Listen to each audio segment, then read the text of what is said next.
incident pour la simple raison que personne n'est lien avec ce que nous faisons ici. À mon avis, par conséquent, l'accusation ne devrait pas être autorisée à poursuivre sur cette ligne. Le témoin a déjà donné une réponse au sujet de cet incident, sur ce qu'il en sait. Je pense qu'il n'est pas nécessaire de poursuivre au-delà.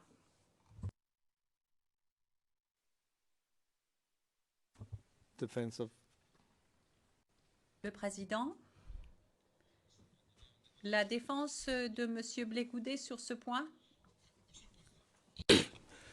Je pense qu'en plus, il nous avait été, je ne sais pas si je peux le dire en audience publique, il nous avait été annoncé qu'il y aurait un papier qui nous aurait permis de continuer en audience publique. Et puis en plus, comme on l'avait déjà souligné, ce sont des incidents qui ont été déjà rapportés en audience publique à Abidjan. Donc, il n'y a même pas d'auto-incrimination pour terminer. Donc, je pense, à mon avis, qu'on pourrait rester en audience publique.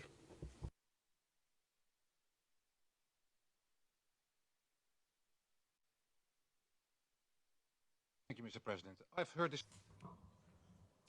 L'avocat du témoin, j'ai entendu cet argument à de multiples reprises de la part de Maître Bougnon. Et il s'agit de la question de savoir si l'auto-incrimination existe ou pas. Peut-être que Maître Bougnon pourrait nous indiquer une norme, une règle, un principe de droit qui dise que lorsqu'il y a eu déjà quelque chose qui pouvait être auto-incriminant, eh bien que cela nous permet d'éviter l'application de la règle 74. J'ai essayé de trouver cette référence, j'ai beaucoup cherché, j'ai été à la bibliothèque et je dois dire que je n'ai rien trouvé. Peut-être Maître Bougnon pourrait-il nous aider à cet égard. Le Président, merci. J'aimerais que je n'aimerais pas que vous vous adressiez directement à un collègue, mais plutôt à la Chambre. Monsieur Demirjan, eh bien, en ce qui concerne la première objection, l'objection en ce qui concerne la pertinence des questions, elle a trait aux actes et comportements du FDS pendant la période pertinente pour les charges. Ce sont des éléments de preuve en ce qui concerne une tendance, les crimes commis par les membres du FDS. Donc, je pense que ça peut effectivement conduire à une preuve. En ce qui concerne la deuxième partie de l'objection, l'implication ou non du témoin, ça c'est une question que nous n'avons pas encore abordée. C'est quelque chose qui va venir dans les questions qui vont suivre. Maître Ochi, pour votre information, je sais que vous souhaitez que nous nous consultions sur ce point. Pour votre information, sur Simone Gbagbo, cette information a fait l'objet d'une discussion en public, totalement en public, de manière à ce que tout le monde ici en soit informé.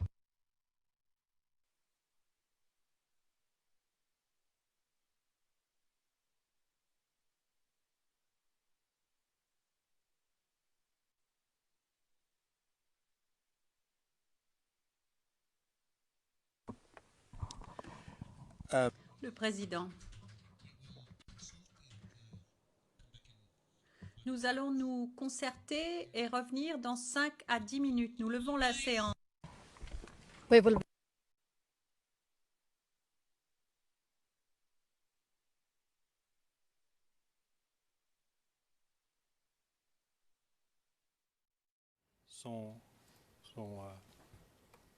il était appelé Junior Gbagbo.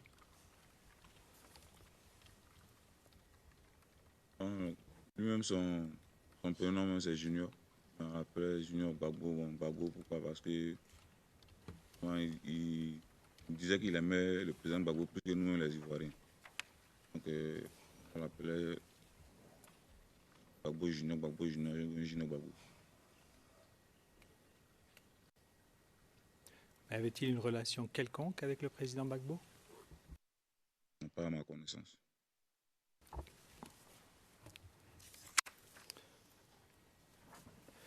Monsieur le témoin, durant votre entrevue, on a déjà vu que vous aviez dessiné un croquis du GPP. On l'a montré il y a quelques jours. Vous avez préparé aussi un autre croquis de l'organigramme du pouvoir du FPI, n'est-ce pas? Oui. Qui l'a préparé exactement? Moi qui ai fait le coquille. D'accord. Could we display your honors CI? Monsieur Demirjian, est-ce que nous pourrions faire afficher, s'il vous plaît, le document suivant sur les écrans, CIV OTP 0060 0011, le président. Avant que nous n'affichions le document, je voulais vous demander, je ne sais pas si ça a été dit, mais ce Junior Gbagbo n'était pas ivoirien, n'est-ce pas? De quelle nationalité était cet homme appelé Junior Gbagbo? Monsieur le Président, Junior Gbagbo, c'est un combattant libérien. C'est un combattant libérien. Okay, thank you. Le président, merci. Confirm the level of confidentiality. Greffier d'audience, est-ce que vous pourriez confirmer le niveau de confidentialité de ce document? Monsieur Demirjian, c'est un document public. Je m'excuse, monsieur le témoin, mais sur la dernière question du président, est-ce que vous savez si Junior Gbagbo avait eu des relations avec le président Gbagbo? J'ai répondu, j'ai dit qu'à ma connaissance, non. That's fine. Monsieur Demirjian, très bien. OK. Le croquis qui apparaît devant vous, est-ce que vous le reconnaissez?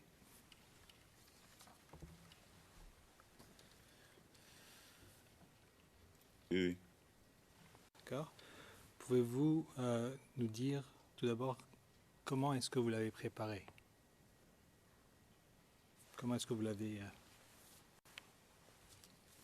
C'est un croquis avec 5 grandes cases. Donc, en haut, il y a une case, et en dessous de cette case, il y a une deuxième case. Et en dessous de la deuxième case, il y a 3 autres. Et les noms que nous voyons sur ce document-là, est-ce que ce sont des noms que vous avez rédigés de vous-même ou bien est-ce qu'ils vous ont été suggérés? Non, ce sont des noms que j'ai rédigés moi-même. Très bien. Je vous remercie. Maintenant, j'aimerais passer à un autre sujet.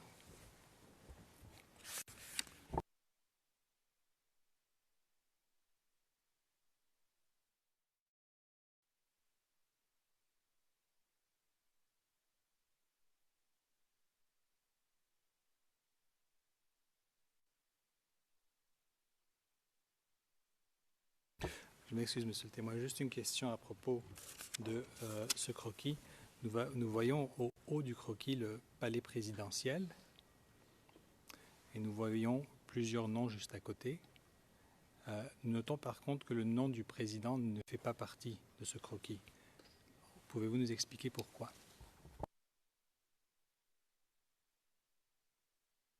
C'est parce que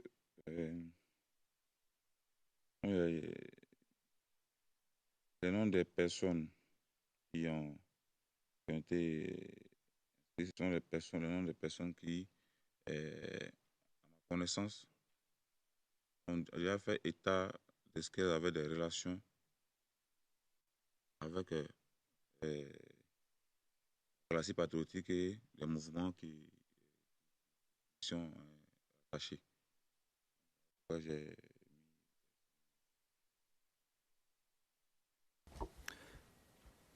Et donc expliquez-nous, donc par rapport à ça, expliquez-nous pourquoi nous voyons le nom de la première dame, Madame Simone Evier Gbagbo.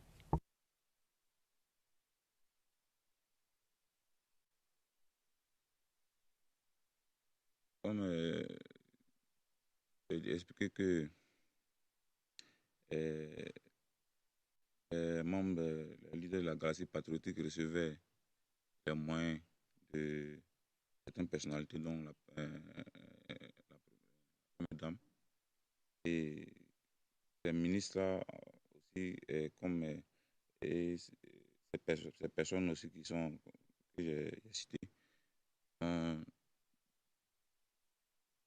déjà eu des, des relations, j'ai été en relation avec des, des mouvements comme la FESI, ou bien soit le GPP, ou bien soit les parlements Agora. Donc, j'ai mis ces noms.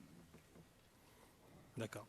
Une dernière question. Pour quelle période est-ce que ce croquis est valable dans le temps?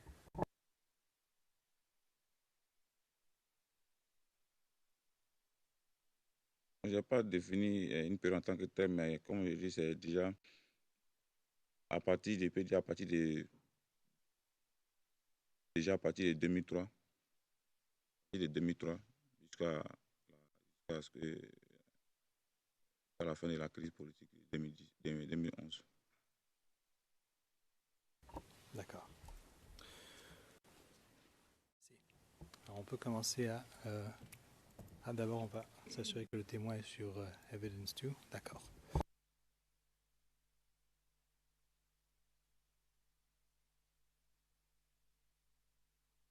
Des morts, des corps calcinés, plusieurs blessés par balles, une mosquée, des habitations et plus d'une vingtaine de minibus incendiés.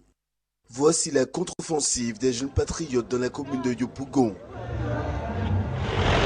Ces barricades constituent un poste de contrôle tenu par des militaires et des jeunes patriotes. Il y en a une vingtaine dans la zone dirigée par le commandant Magui Le Tokar. Depuis 4 jours, il est garant de la sécurité des civils dans le centre de Yopougon. La commune a été divisée en 6 parties, chacune a son commandement en chef. 2 objectifs, mobiliser les jeunes contre l'ONUCI, la Force Licorne et les rebelles. Aujourd'hui, pour circuler, il faut montrer patte blanche à ces civils armés.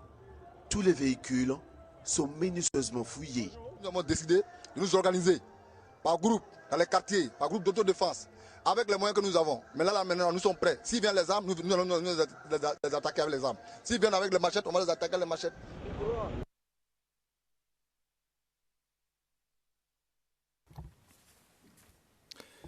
Très bien.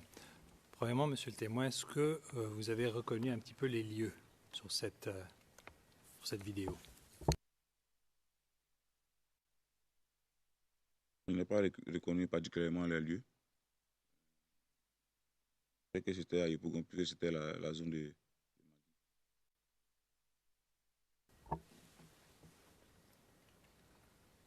À l'écran, nous avons vu Magui Le Tokar, donc lui, il est identifié. Mais est-ce que vous avez reconnu d'autres personnes dans cette vidéo? On a vu des éléments qu'il a déjà vus, bon, on ne les connaît pas de nom exactement. Des éléments qu'il avait déjà, certains éléments qu'il avait déjà vus auparavant.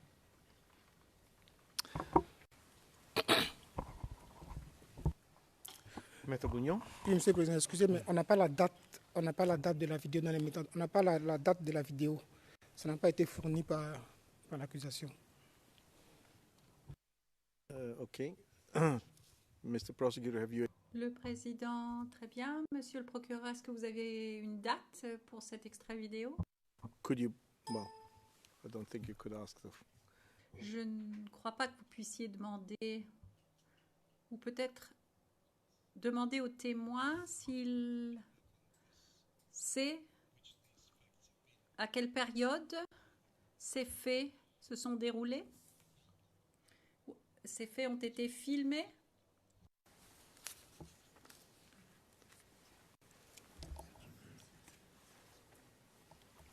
Yes, just a second, please.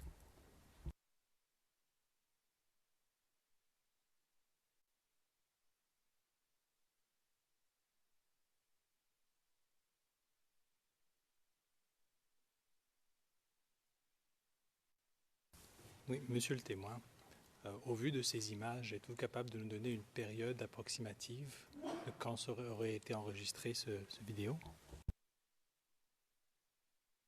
Je pense que je l'avais dit auparavant que c'était au mois de mars 2011 que ces genres de vidéos-là m'avaient été fait parvenir. Il y a des éléments qui étaient à Yopougon. Comme il a dit, bon, c'était des vidéos, des corps brûlés, ben, bon, il n'y a pas de vidéo où les éléments étaient même en train de commettre ces actes-là. Il y avait des vidéos que les éléments ont filmées et que certains avaient sur le téléphone au mois de mars 2011. S'il vous plaît. Maître Bougnon. Oui, Monsieur le Président. Je pense que dans le protocole sur les e-courtes, il y a l'obligation de fournir aux parties les dates des métadonnées des vidéos qu'on fournit. Donc je ne comprends pas pourquoi on n'a pas les dates. No. No, I just... Le président, non. Moi, je m'étais dit, d'abord, on demande aux témoins, et ensuite, eh bien, maintenant, ça va être monsieur le procureur qui va nous donner la date. Je pense qu'il est en mesure de le faire, n'est-ce pas? Monsieur Desmédiors, d'après les métadonnées dont nous disposons, ça a été téléchargé le 6 mars 2011, donc c'est la date. Chacun a son commandement en chef, avec deux objectifs, mobiliser les jeunes contre l'ONUCI, la force Licorne et les rebelles. Alors, pouvez-vous nous dire d'où est-ce qu'aurait reçu leur instruction?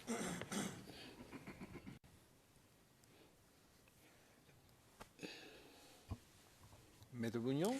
Monsieur le Président, nous sommes carrément dans la spéculation. Le témoin vient de dire, je ne reconnais pas les lieux, je n'y étais pas, je ne sais pas ce qui s'est passé. Comment est-ce qu'on peut lui demander de qui on aurait reçu des instructions à partir de commentaires qui sont faits dans une vidéo?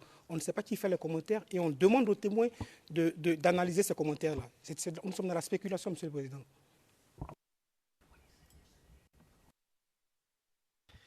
Can you reformulate? Pouvez-vous reformuler et puis décomposer la question? Monsieur le témoin, hier, vous vous rappelez que vous nous avez parlé de barrages et de fouilles. Okay. Sur cette vidéo, nous voyons tout d'abord, est-ce que vous avez vu quel genre d'activité était menée à ces barrages-là? Je vais expliquer qu'à ces barrages-là, on procédait aux fouilles des véhicules et aussi de certains piétons qui étaient jugés suspects par les éléments qui étaient à ces barrages. Et à votre connaissance, est-ce que cela a été effectué par les unités de Magui Le Tocard? Et comme je l'ai dit, toutes les unités du GPP qui avaient reçu les mêmes instructions, qui dirigeaient ces barrages-là, c'était les mêmes procédures qui étaient appliquées. Et pouvez-vous nous confirmer d'où venaient ces instructions? Moi, je me l'ai dit que ces instructions avaient été données par le commandant. Je les ai reçues directement de Boiseau. Boiseau a reçu l'instruction. Et bon, c'était l'instruction du commandant qui a demandé à ce qu'on mette les éléments en distribution afin qu'ils puissent ériger des barrages dans différentes positions. Déjà, depuis ce moment-là jusqu'à moi, ces barrages-là ont été maintenus jusqu'à ce que la crise prend fin. Même pendant les affrontements, il y avait toujours des checkpoints de ces gens-là.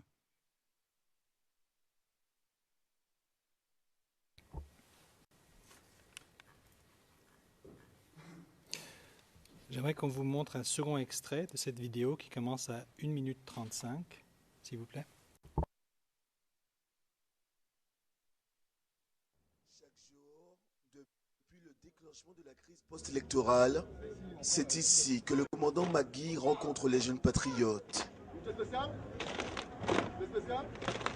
Sur ce terrain vague, situé non loin du commissariat du 16e arrondissement, près de 900 jeunes sont à ses ordres. Certains sont armés de Kalachnikov, d'autres d'armes blanches. Parmi eux, une cinquantaine de jeunes femmes.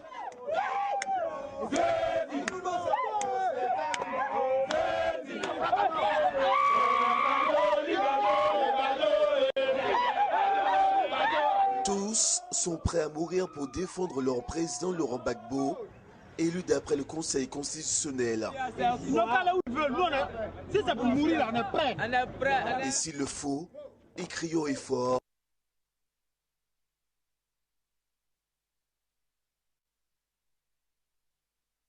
Nous sommes arrêtés à 2 minutes et 28 secondes. Merci. Monsieur le témoin, on parle ici d'un terrain vague. Est-ce que, tout d'abord, vous avez reconnu ce terrain vague? Oui, oui. Où est-ce que c'était? C'était devant le bureau de Magui Le Toka. Qui était situé où? Juste à côté du commissariat du 16e arrondissement. Je l'avais déjà dit. Très bien.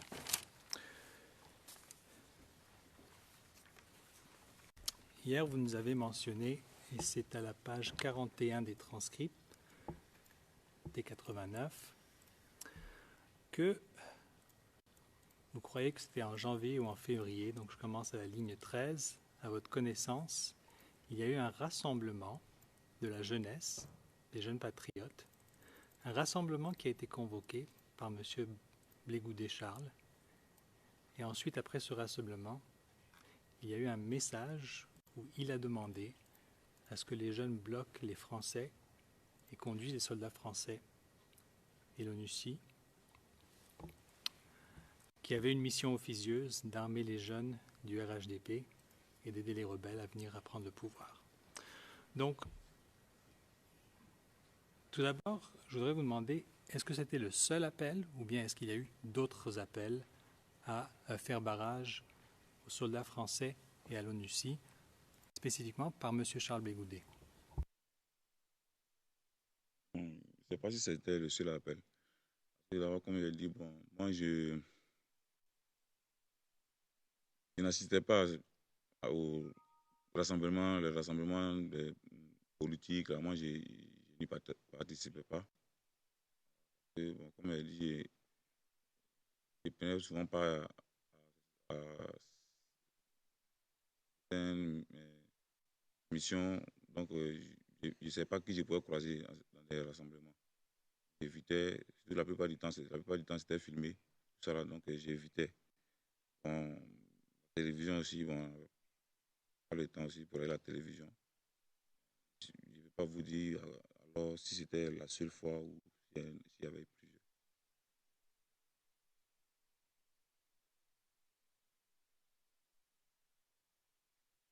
Très bien.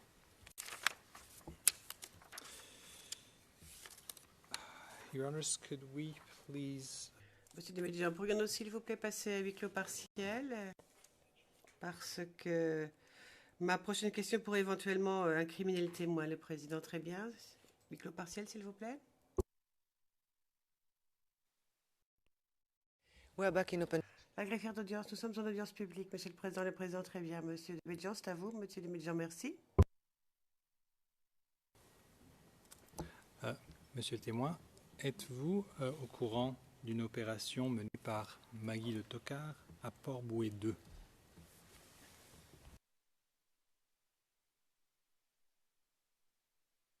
Oui. Pouvez-vous nous dire quelle était cette opération et quand est-ce qu'elle a eu lieu?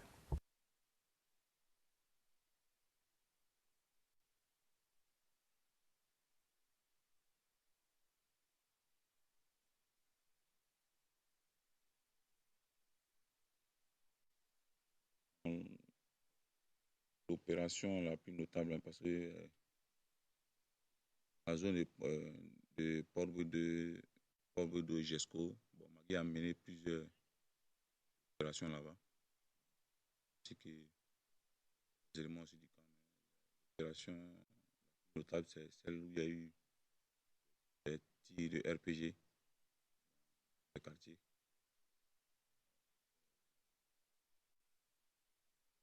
Février-mars 2011. Là, il y a eu vraiment beaucoup de morts parce qu'il y a eu c'était des RPG, des choses, des fusils mitrailleurs. Donc, il y a eu vraiment beaucoup de morts.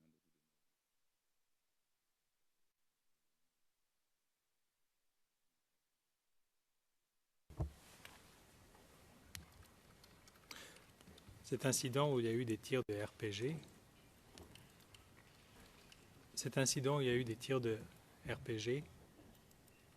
Maggie Otokar, est-ce qu'il était en opération seul ou était-il en compagnie d'autres unités? Cette opération a été menée conjointement avec un membre de la BAE. Et comment savez-vous cela?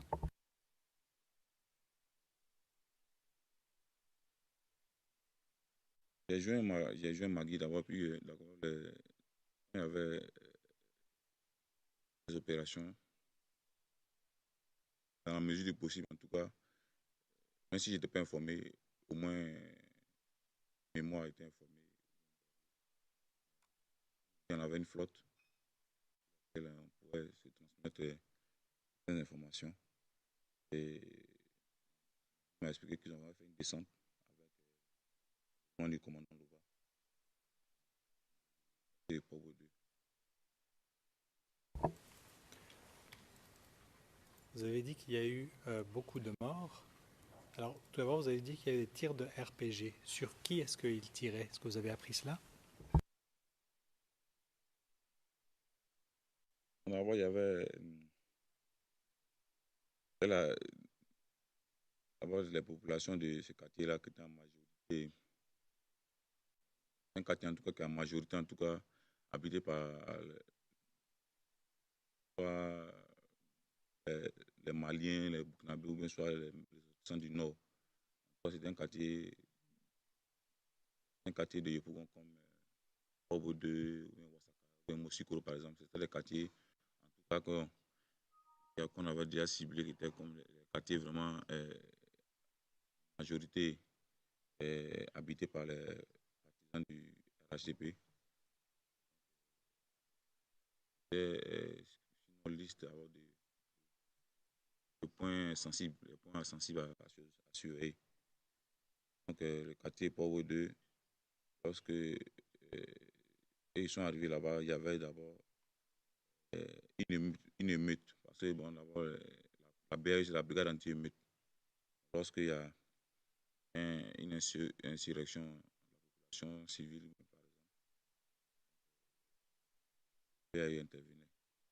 Les populations de là-bas avaient commencé à faire des revendications, se rassembler, faire sur les barricades pour empêcher l'accès à les quartiers. Bon, puis, il y a la salle président, les gens, des choses comme ça.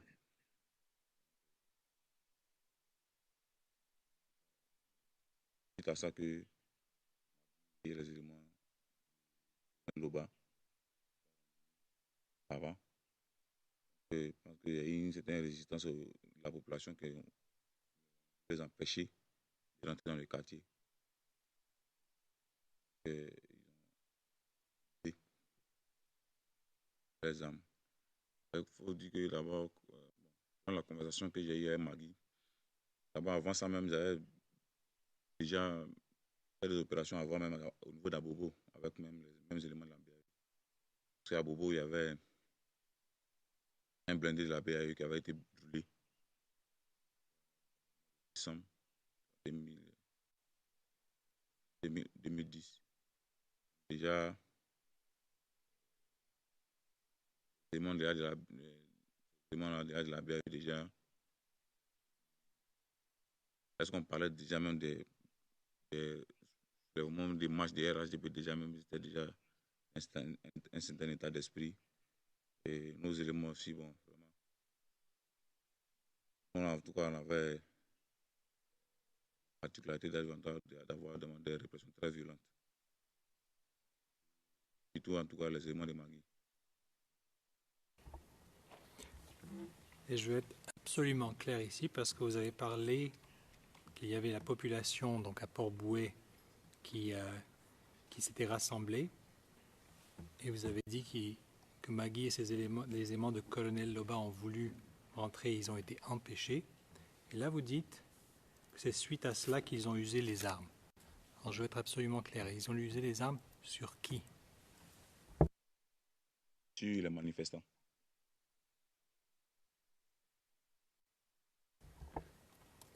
Avez-vous appris le nombre de morts? Non, non.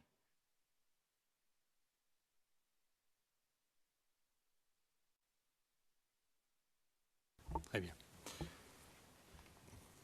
Monsieur le témoin, durant les opérations de la fin du mois de mars ou début avril, durant ces dernières semaines avant l'arrestation du président Gbagbo, pouvez-vous nous dire avec quel officier au sein de la FDS est-ce que vous étiez en contact?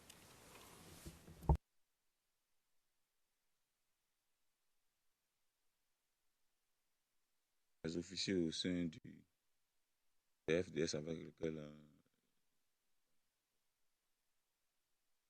cité le commandant Kipé,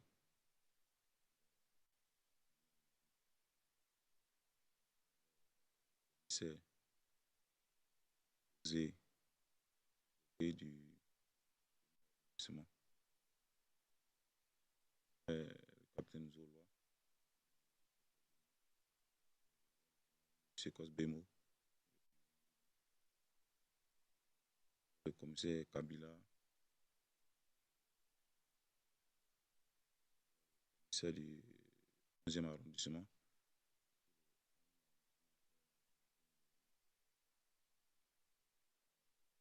Ville. Le commissaire était, avant d'être au 11e arrondissement, il avait été commissaire du 7e arrondissement, donc chez la base.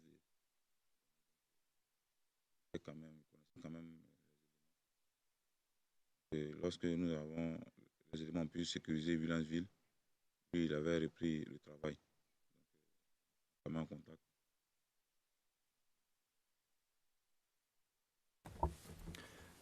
Durant cette période, est-ce que vous avez participé avec des opérations avec un commandant CK?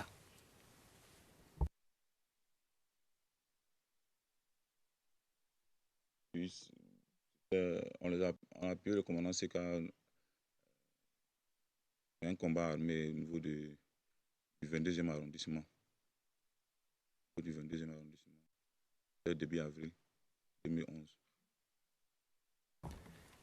Et le commandant CK c'était qui à votre connaissance? Le commandant CK, c'était le camp de Simon Gbagbo. Et quel est son nom complet? CK Yapo Anselme.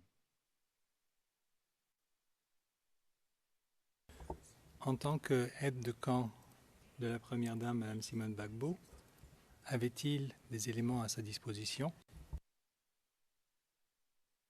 Il avait des éléments à sa disposition. Est-ce que ces éléments avaient un nom?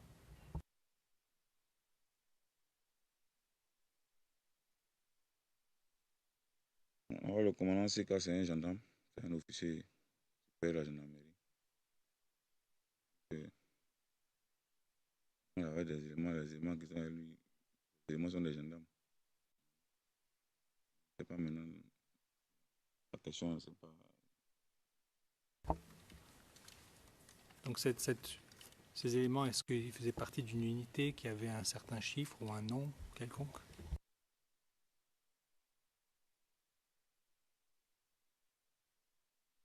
Officiellement, il n'y a pas de nom.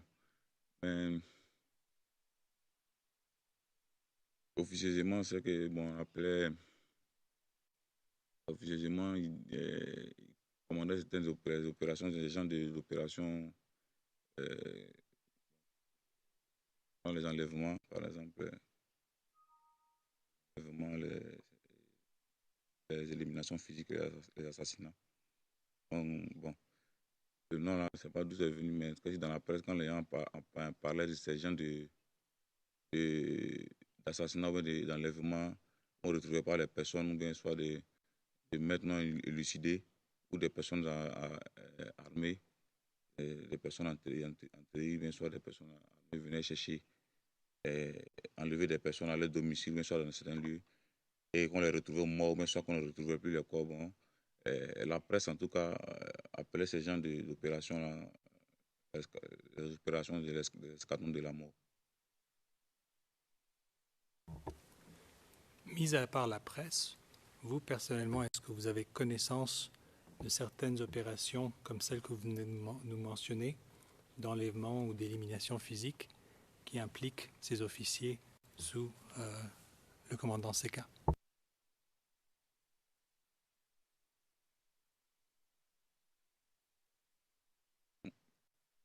Ces unités-là, ces unités-là, ces unités-là ont commencé à opérer depuis 2002, depuis avant que moi-même j'entre au GPP. Et là, même, on a commencé à opérer même, il y a eu le coup d'État. Il y a eu soit des personnalités connues, ou soit inconnues, mais les gens, ils ne savent pas pour quel crime qu'on leur reprochait, mais en tout cas, qui étaient jugés, bon, les ennemis de la République, les personnes qui représentaient un danger pour la sécurité nationale. Ces personnes-là qui étaient, ces gens des personnes-là qui étaient assassinées. Donc vous parlez de l'opération depuis 2002, mais durant la période de la crise post-électorale. Durant la période de la crise post-électorale, il y a eu des enlèvements au niveau de Abobo. Bon, nous, les opérations que nous avons menées, même au niveau de Sable, de Bougon-Sable, au niveau même d'Abobo, même au niveau de la Djamé, comme j'ai parlé. Ce sont les mêmes genres d'opérations. Ce sont des opérations, on arrive en cagoulé. Si on sait que c'est des militaires qui s'y prouvent, on vient, on enlève les personnes, on s'en va.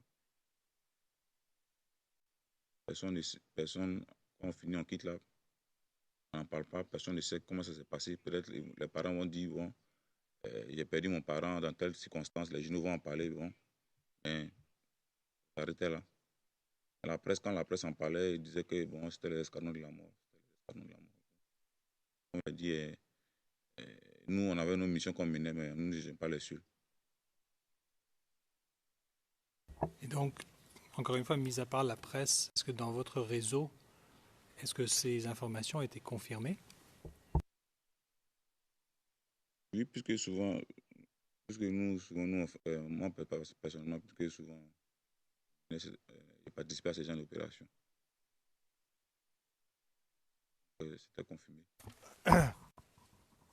The interpreter didn't understand. Le président l'interprète n'a pas compris. Vous pouvez répéter? Je participais souvent à ces genres d'opérations, donc je peux dire que c'était confirmé. Parce que si nous, moi par exemple, j'ai participé à une opération, je pouvais entendre d'autres éléments en parler, même s'ils ne savaient pas que j'étais si c'était opération. Et même qu'ils allaient en parler pour dire, ah, ça là, c'est l'escadron qui a géré ça ou bien qui a fait cette mission. Mais moi, j'irais m'asseoir, faire comme si de rien n'était, mais de même aussi, quand d'autres personnes aussi menaient ce genre d'opération, l'information aussi circulait dans notre sein du GPP, bon, au sein aussi des éléments avec qui nous aussi on ne prenait pas. Souvent, on savait qui avait fait ça, mais même si on ne savait pas, on savait déjà comment s'organiser, parce qu'on savait comment aussi nous, les autres étaient acheminés, que nous, on faisait nos missions. Je m'excuse, on me demande de vous demander d'épeler le nom de Osé Logué. C'est le commissaire, c'est ça, commissaire Osé Logué. Pouvez-vous l'épeler, s'il vous plaît? Osé, c'est O-S. E accent aigu, E muet. Logué, L-O-G-U, E accent aigu.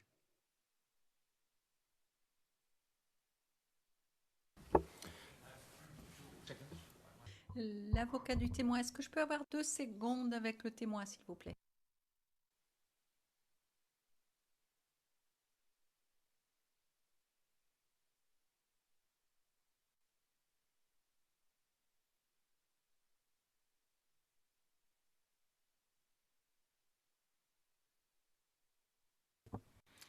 Prosecutor?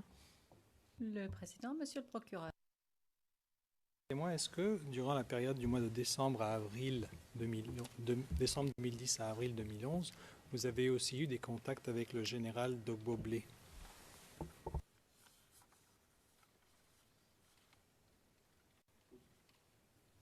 Le général,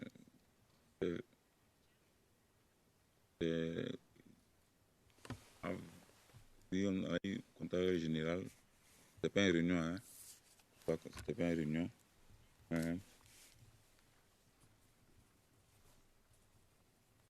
Bon, je ne sais pas s'il a expliqué, mais lorsque en dehors des cartes du GPP, nous avons des cartes militaires. Donc, parce que lorsque on menait certaines opérations, j'étais en civil. Et donc, on transportait des armes de guerre, évidemment. On était dans des voitures banalisées. Donc, pas de contrôle. Si on arrivait à un poste de contrôle, par exemple, dans ces cartes militaires qu'on présentait. Donc, moi, personnellement, c'était l'unité, la carte, l'unité à laquelle il appartenait, c'était la garde républicaine. Donc, s'il y avait lieu de vérification, ils allaient appeler soit le commandant qui peut, le général, c'était le chef de corps, et confirmait que, effectivement, c'est un élément de la garde républicaine. Savez-vous jusqu'à quand il est demeuré à son poste?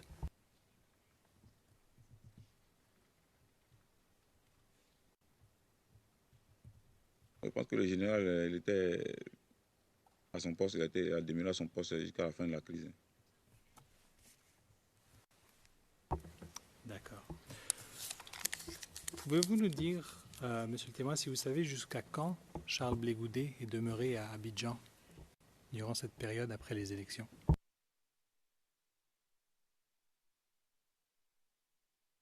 Mais Charles Blé Goudet a quitté Abidjan le lendemain de l'arrestation du président Laurent Gbagbo, le 12 avril. Pouvez-vous nous dire, si vous le savez, où est-il allé et comment? Et brièvement. On était d'abord réfugié à Rivera 2, à Rivera Toban, pardon. Une résidence. Et de là-bas, c'est de là-bas qu'il a demandé sa sortie. Donc, il est passé par Benjerville et pour pouvoir contourner Port-Louis, tout ça, pour sortir à Mossoul, pour rentrer au Ghana. Comment savez-vous cela? D'abord, avant qu'il ne parte, il est passé d'abord à la résidence d'abord du président de la République. Et de là-bas, nous l'avons escorté jusqu'à la résidence Maya à Toban. Nous, c'est qui, nous? On était avec sa garde. Il était avec sa garde. Nous étions aussi dans notre véhicule avec des éléments, A52, et Darwa, Jean-Claude aussi, Benito, il avait déjà cité. Nous l'avons escorté jusqu'à la résidence Maya qui est à Toban. Le président et vous-même? Et vous-même? Nous l'avons escorté.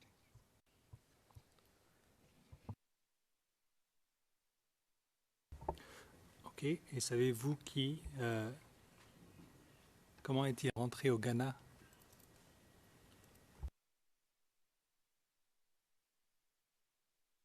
Bon, de la résidence Maya, il est passé par Benjerville, il a traversé par l'eau pour rentrer à Mossoul.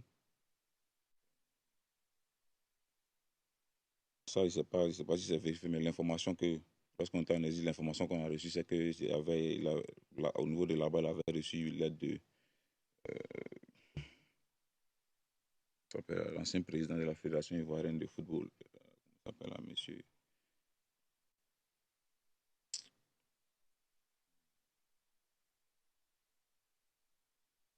Je ne me rappelle pas, le nom ne me vient pas.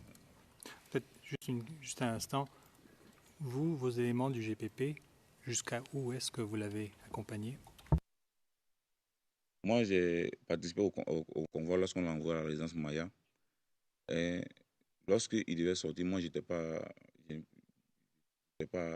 présent lorsqu'il devait sortir. C'était Stéphane A52 qui était déjà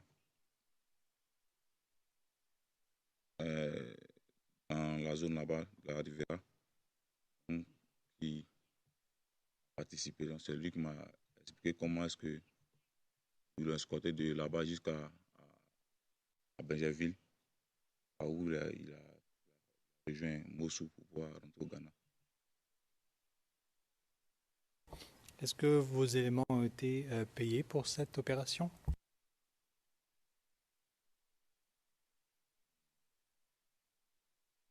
Pas dit payer. Il y a eu un geste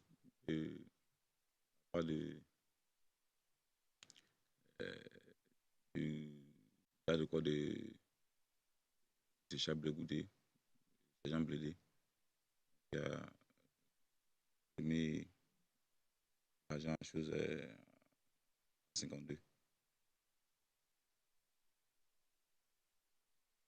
D'accord. Juste une petite clarification sur ce que vous nous avez dit tout à l'heure. Vous avez dit que le général Dogboglé avait été à son poste jusqu'à la fin de la crise. Alors ma question auparavant, c'était de savoir si vous avez eu des contacts avec lui, est-ce que vous avez eu des discussions. Et votre réponse, c'était de dire que vous appeliez des fois la garde républicaine pour vérifier l'identité d'individus.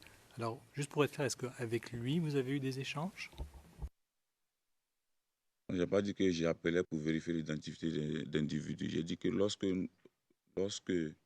nous menions des opérations avec les forces de défense et de sécurité, des opérations clandestines par exemple, nous déplaçons dans des véhicules banalisés en civil, parce qu'on ne devait pas pouvoir remonter après, savoir, parce que si on se met en tenue, en fonction du béret ou bien soit des galons, on peut savoir quelle unité des forces de défense et de sécurité avait mené l'opération. Donc les enquêtes pourraient suivre et remonter.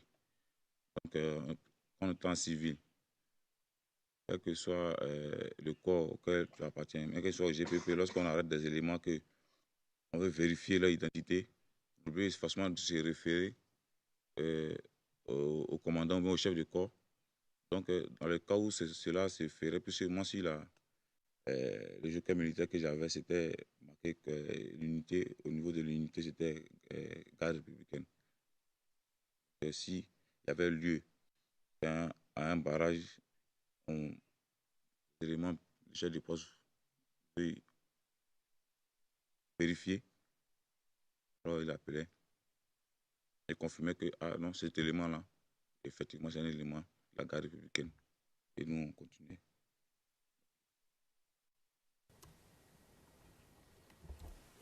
Les 2 fois que vous avez été à la résidence, est-ce que vous l'avez vu là? Non, je n'ai pas vu personnellement.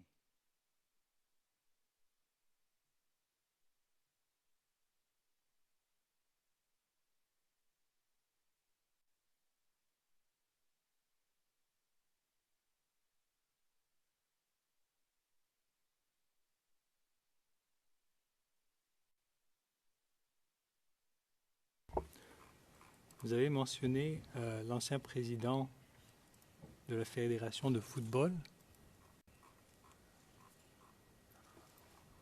Oui, c'est Jacques Anouma, son nom. Jacques Anouma. Avez-vous entendu du nom Thierry Legré?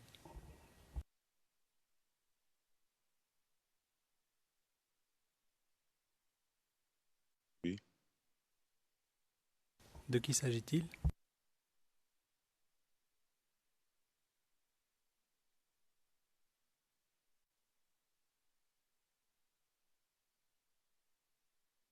Thierry Legré.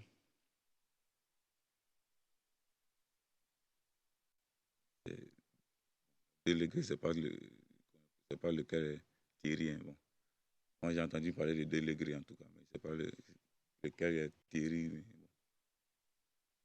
J'ai entendu parler de Délégré.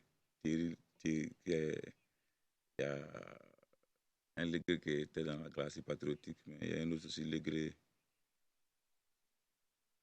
qui avait été cité dans une histoire d'enlèvement et d'assassinat aussi.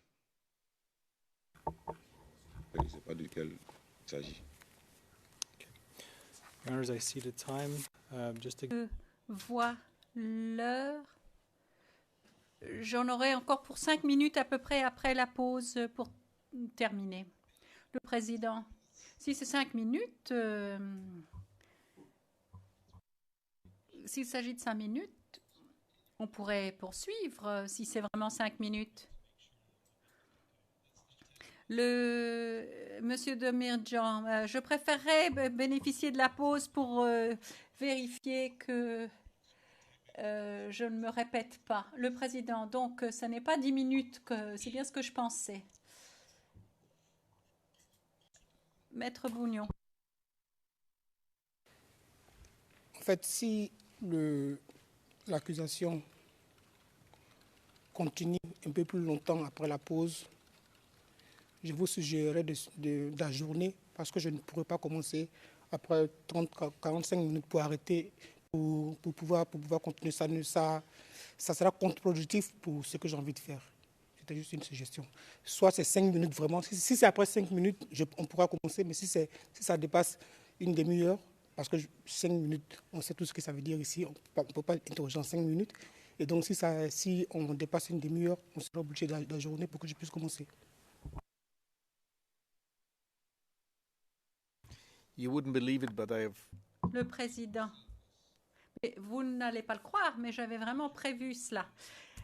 Enfin, nous revenons à 14h30. Vous aurez quelques minutes. S'il s'agit bien de quelques minutes, nous reprendrons avec le contre-interrogatoire de la défense. Nous levons la séance.